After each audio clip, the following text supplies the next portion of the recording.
Hello students मो YouTube channel को समस्त को अभिनंदन। आज मु ओडिया रे एक निबंध उपस्थापन करुछि। मो निबंधटीर हेडिंग है प्राइवेट स्कूल शिक्षक जड़े विचित्र मानव। आई रिपीट, मो निबंधटीर हेडिंग है प्राइवेट स्कूल शिक्षक जड़े विचित्र मानव। आशा करे आपण मानक द्वारा निश्चय आदृत हेबो।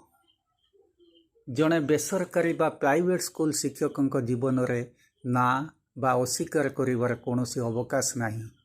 चाकरी चली जीवार भय तांको मानसिक पटभूमि रे एपरी भाव गभीर रेखापात करिथाय जे से सर्वदा यस मैम यस सार जप करने को बाध्य हुंती। निज इच्छार नुहे बरं परिस्थिति चापरे पड़ी से तांकर एही अभ्यासगत प्रक्रिया सबुबले जारी रखि थांती। स्कूल समय सरीगला परे आउ घंटे रहिबाकु कुआगले हाँ सार, रविवार किंबा अन्यान्य छुट्टी दिन में स्कूल आसबाकू कुआगले हाँ सार, दरमा विलंबर मिलिबो बोली कुआगले हाँ सार, अतिरिक्त कामर भार दिगले हाँ सार। कहीं कारण तांको मनरे सबुबले गुटिए भय बंची रहे, जदि चाकिर चली जाए तांको पिला छुआ भूकरे रहिबे। सही गुटिए भय तांको निज इच्छा, निज स्वाभिमान और निज अधिकार को चुपचाप दबाई रखा बाध्य करे। बाहर तांको मुहरे हस थाए किंतु भितर अनेक अव्यक्त कष्ट, अपमान और संघर्ष लुचि रही थाए।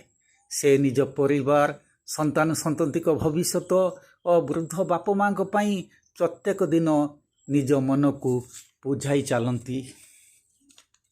उच्च शिक्षा हासिल करथिले मध्य भाग्यर विडंबना, बेकारी भीषण अभिशाप एवं अन्यत्र कर्मसंस्थान अभाव तांको सेही स्थान रे बांधि रखे जोठारे से कदापि रहिबाकु चाहती नहीं। शेषरे से परिस्थितिर दास होई प्रत्येक परिस्थिति रे केवल हाँ कहिबाकु बाध्य होती। रहिली, धन्यवाद।